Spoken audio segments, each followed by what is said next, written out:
What's up, ladies and gentlemen? It is the Gamer Nerd here, and I'm here with a video. Could have the Separatist Droid Army have won the Clone Wars? Now, before we start this video, if you are new, consider subscribing and punching that like button, and as well as enabling notifications to not miss a single upload or live stream.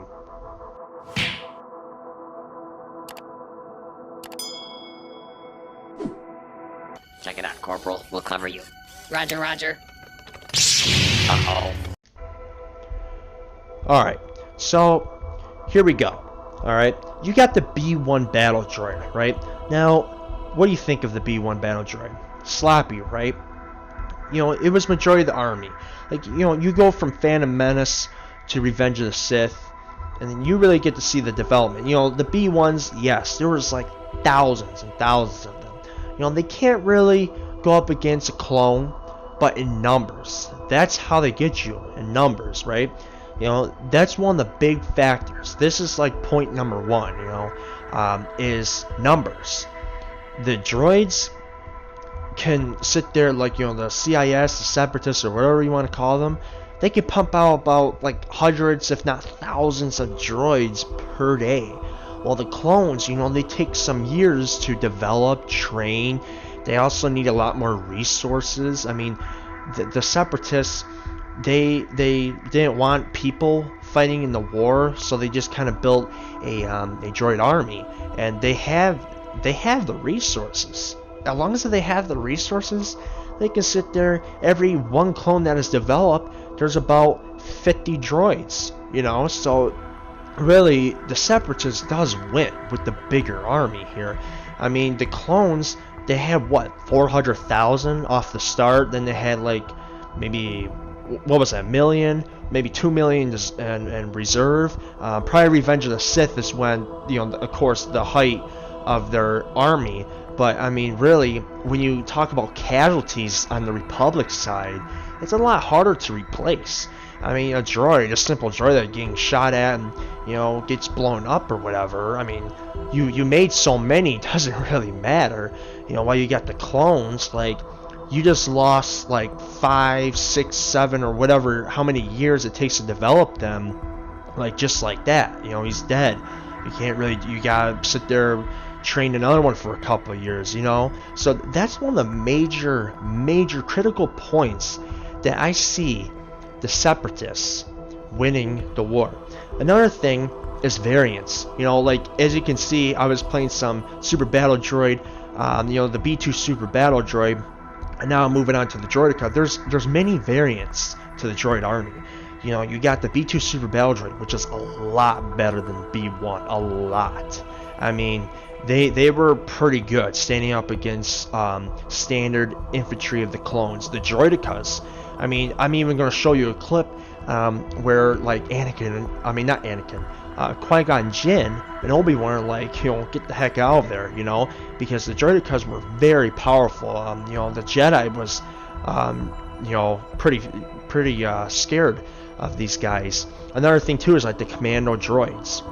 You know, they were quick, you know, really good assassins and this and that. I mean, yeah, you got the commando clones and this clone, the 501st, but like I said, you know, if they suffer a lot of casualties, it's going to take a long time to get them back in. Well, it's like, you know, the Separatists like, well, we got this cool new idea, Droideka, and then they make like 1,500 in a day, you know, where it's like a commando clone, they can only develop so much per day. I mean, really, it's like every couple of years they get a patch in and this and that. And that's one of the major differences. It's like, you know, when the droids make variants, they're a lot more effective.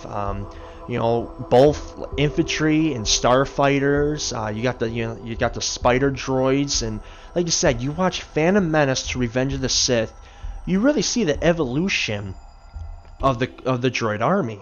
I mean, the third movie, you didn't see those tri-fighters. I mean, like, you know, in the first and second movie, you didn't see the tri-fighters. You saw the Vulture droids, right? But then the third movie, you see these crazy new developed tri-fighters that were really good, that were actually taking on the clones and stuff like that. It's almost like, wow, the droids can start winning in like a lot of dogfights now.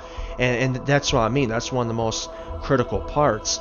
You know, like the Battle of Coruscant, right? They could have won that. Alright? Now, why they didn't? Well, guess what? It's because of Palpatine.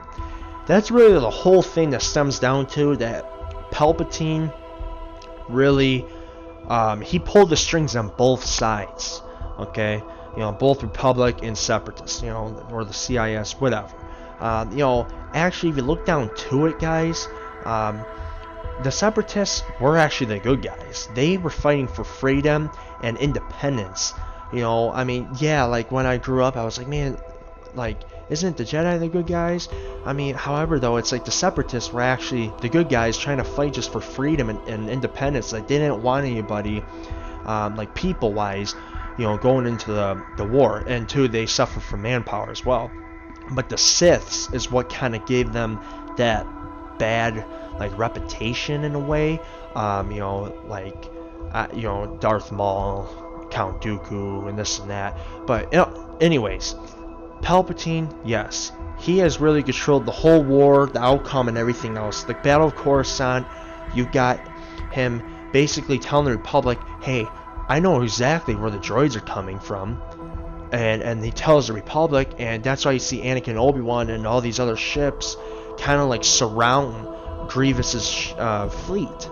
And it's like, you know, Palpatine gets all the information from the top dogs, the CIS or whatever, and he reports it to the Republic just to basically, you know, in a way screw them over. And, you know, Grievous, he didn't really have that mindset where he didn't know Palpatine was going to sit there and make the CIS lose. Like, Grievous is actually one of the guys who basically made the war longer. Because, Palpatine didn't do Order 66 until after Grievous was dead. Because Grievous would have kept the war going on and on and on. Because he was a pretty good general. I mean, you know, he fled a lot because he really couldn't fight Jedi one-on-one. Well, Obi-Wan, he killed many Jedi. You know, he's really good at that. But, like, you know, when he gets outnumbered, like Anakin and Obi-Wan fighting him before, he had to run and stuff like that, and survive to fight another day. But he was one of the people who actually, like, kept the war going. And Palpatine, you know, had to kind of delayed his Order 66. But, you know, that's one of the things, guys. Like, even with the Cortosis droid, okay, you look him up, he was considered one of the best battle droids in the entire CIS army. This droid was legit considered, like, the turning tides of the war. Like, this guy will kill, like, 50 clones before he died. Like, it was like a B2, but, you know, as you can see right there, this guy's, he looks like a B2, but he's beast. And guess what Palpatine did? Well, Palpatine basically, told the Republic where the factories were, and they sabotaged the factories and killed, took out the blueprints, and it wasn't developed ever again. And that's what I mean. Palpatine, he really feared that those droids will win the whole war, for the CIS. So he told the Republic, and boom, there you have it. I mean, there's just many different factors. There's probably more factors that I missed out on. I mean, I just really talked about the sheer numbers of this army, the variants, like the Tri-Fighters, you got the Droidicas, the B2 Super Battle Droids, even the Magna Guards, the Grievous's Guards. You got, like the Cortosis Droid, you got the Spider Droid. You got many variants of different droids.